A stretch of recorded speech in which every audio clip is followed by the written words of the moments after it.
from a magazine called Success Unlimited in 1973. A guy is hired to fix a refrigerated boxcar in back of a train. He goes into the train, he panics, gets himself locked inside the boxcar. So now he's pounding on the door, there's nothing to do. He starts to panic and thinks he's gonna freeze to death. He finds a pen, he starts writing down, Tom, what's going through his mind, and he writes down, I'm becoming colder. As people, one of the things we do to ourselves is observe and report. I'm not playing well, I'm having a bad day, we're having a bad quarter, my marriage isn't going well. We observe and report. Still colder now, he writes, nothing to do but wait. Half asleep, I can hardly write. Finally, he says, these may be my last words. And I'll show you the article. They open up the boxcar many hours later and they find him and he's dead. But the temperature inside the boxcar was 56 degrees. That's so crazy. The freezing apparatus was broken. There was plenty of air in the boxcar. There was no physical reason for his death. The best they could say is somehow he talked himself into dying. And as you know, the book covers the psychogenic death in and around the Korean War.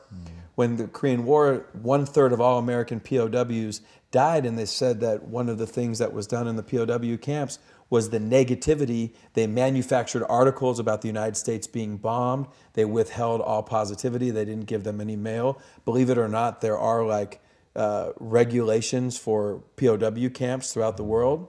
And ultimately, they filled up these healthy American soldiers with all this doubt. A priest would end up calling it give up-itis, and healthy American soldiers over a period of days would walk over to a corner, sit down, and die of broken hearts. So negativity is the most powerful thing we're combating. Look at our politics today. A positive message versus a negative message, it's no chance. So Billy Buckner, who just passed away recently, was an incredible, an 8-time Gold Glove, a great baseball player for the Boston Red Sox. Well, he made a mistake in sports that would be one of the biggest sport bloopers in history. And in 1986, he let the game-winning run score on a ground ball through his legs that ultimately would give the Mets the World Series. Now, I was just watching an ESPN E60 Jeremy Schaap story, and I saw an interview that was done in 1990, that resurfaced in 1995, where Buckner was interviewed 12 days before the World Series. And he said, the dreams are to win the World Series, and the nightmare would be for me to let the game-winning run score on a ground ball through my legs.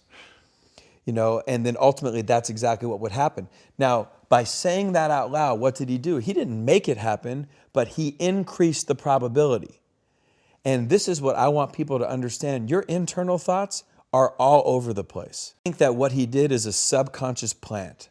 By verbalizing it and knowing that it's 10 times more powerful, he's planting it in his subconscious. He doesn't want it to happen, but it becomes something that's ultimately on his mind, and he gave it more power by verbalizing it. And then wasn't there somebody that said, I worry that I'm going to retire and die at 40 of a heart attack? Right, so Pistol Pete Maravich, a basketball player, I'll give you 2 other examples, but he was interviewed at 26 years old, and he said, I don't want to play 10 years of pro basketball and die at the age of 40 of a heart attack.